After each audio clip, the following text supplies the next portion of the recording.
Eu acho que um economista que está ativo nesses últimos 2, 3 anos tem passado por um momento muito importante. A gente está tendo uma mudança muito grande de vários paradigmas que vinham há muitos anos na economia mundial. É muito difícil falar de qualquer país sem entender um pouco o entorno do que está acontecendo na economia global. Então, eu vou voltar um pouco aqui ao começo da pandemia e tentar contar uma história global onde o Brasil se encaixa para a gente entender os grandes desafios que temos pela frente. Bom, acho que começando da pandemia, eu acho que a reação da pandemia foi uma reação, né, onde os países entenderam que nós teríamos uma grande depressão, mas que o efeito coordenado fez com que isso não acontecesse, então a grande depressão virou uma recessão moderada. O mundo viu o maior programa de incentivos da história. Estamos falando de 8 trilhões numa economia global de 9 trilhões numa economia global de 80 trilhões, mais de 10%. Né? Isso sem contar a parte monetária, só falando da parte fiscal. Então, eu acho que no pós-pandemia ou ao longo da pandemia, os economistas tiveram uma certa dificuldade de entender qual era o efeito, né? Quais são as implicações de ter feito um movimento tão grande, tão coordenado globalmente falando. O que a gente começou a ver em algum momento é que os preços de bens começaram a subir. Se a gente imaginar uma linha de tendência de consumo de bens e serviços, os de bens subiram muito e não voltaram, inclusive até hoje não voltaram. Serviços caiu muito e começou a voltar. A gente tinha o tema da mobilidade, as pessoas estavam em casa, não conseguiam consumir serviços, né? Então, existia uma tese que era muito adotada de que a inflação ia ser muito passageira, porque a gente tinha uma inflação de bens, porque as pessoas estavam em casa, não conseguiam produzir bens e, ao mesmo tempo, estavam consumindo. Então, tinha um desequilíbrio entre a demanda e a oferta, mas que, quando a mobilidade voltasse, as pessoas iam voltar a produzir e iam voltar a consumir serviços, e a gente ia ter um reequilíbrio entre demanda e oferta de serviços e bens. Isso não aconteceu. Quem olha as apresentações do Banco Central desde o começo, a gente defendeu, inclusive, essa tese, que isso não ia acontecer. Por quê? Porque, na verdade, o que aconteceu é que esse volume de recursos que foi colocado foi tão grande que ele gerou um deslocamento, né, nessa demanda de bens que foi muito maior do que o que se esperava. E uma coisa que faltou entender na época também é que quando você consome mais bens e menos serviço, você demanda mais energia. Então, é quase como se você tivesse um movimento mais permanente no consumo de bens, mas também no consumo de energia. Lembrando que produzir bens consome muito mais energia do que produzir serviços, né? Então, a gente vem com esse movimento de grande demanda de energia, mas o capex de energia não respondeu, né? A gente vê que, pela primeira vez, a gente teve aumento de preço e margem, mas o capex de energia não respondeu. A gente estava passando por uma transição energética, ainda estamos, que é uma transição muito importante, teve um desinvestimento fóssil, menor apetite em energias, inclusive energia nuclear, e aí a gente vê também uma inflação grande nos componentes renováveis. Então, a gente teve uma inflação mais alta e persistente, esse era o entendimento do Banco Central. Depois veio a invasão da Ucrânia, que, na verdade, acelerou essas tendências, né?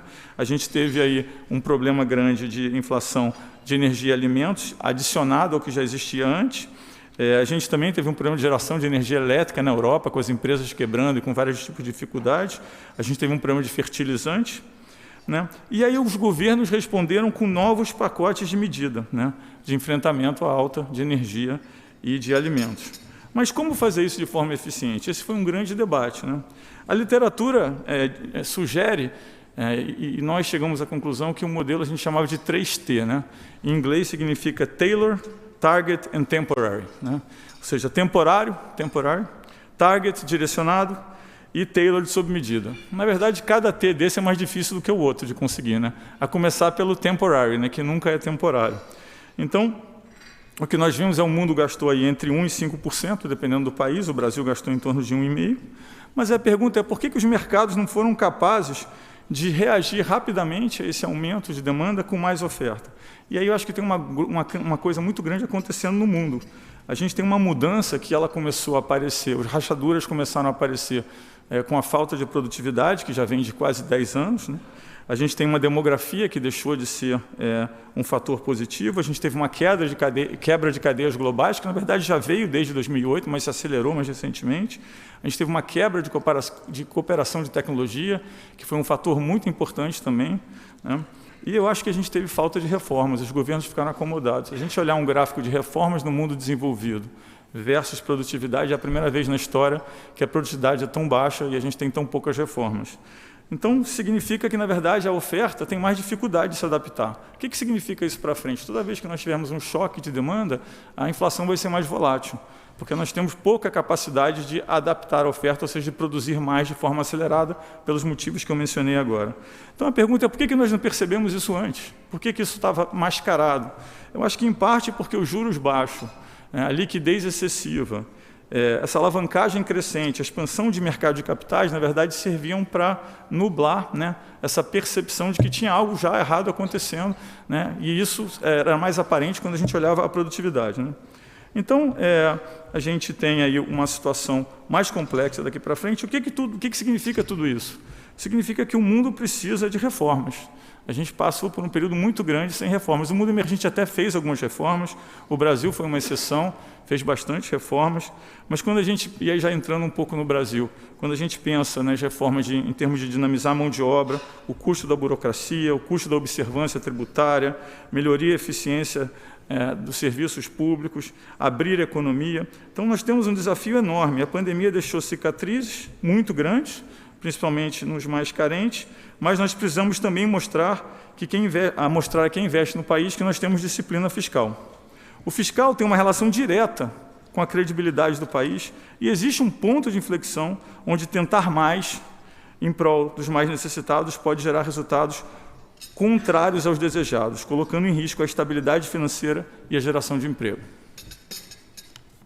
Na nossa visão, as reformas que se iniciaram no governo Temer e que avançaram nos últimos 4 anos tiveram alguma influência na oferta. A gente hoje começa a olhar um pouco o que está acontecendo, principalmente na mão de obra, e a gente vê isso claramente. Também temos uma visão que a diminuição de crédito subsidiado teve um impacto baixista, ou seja, um impacto de reduzir o que os economistas chamam da taxa de juros neutra, beneficiando muito a alocação de recursos e a expansão dos mercados. E tem um trabalho, inclusive, feito recentemente por um economista que era do Banco Central, o Fábio Cantiu, que trabalhou comigo, trabalhou com o ministro Meireles também. Mas o cenário local? Bom, cenário local, acho que o Banco Central identificou rápido o começo da pandemia, fez a maior liberação de capital e liquidez dos bancos centrais, muito rapidamente. O Banco Central também identificou relativamente rápido o caráter mais persistente da inflação e foi o primeiro a subir os juros. Tivemos um crescimento melhor nos últimos anos, principalmente nesse ano de 2022. Mas aqui eu acho que vale um alerta de que parte do que foi feito em termos de juros vai fazer efeito em 2023. A economia global vai desacelerar em 2023, principalmente com os Estados Unidos puxando para baixo. Então, nós esperamos que o crescimento de 2023 seja um pouco menor.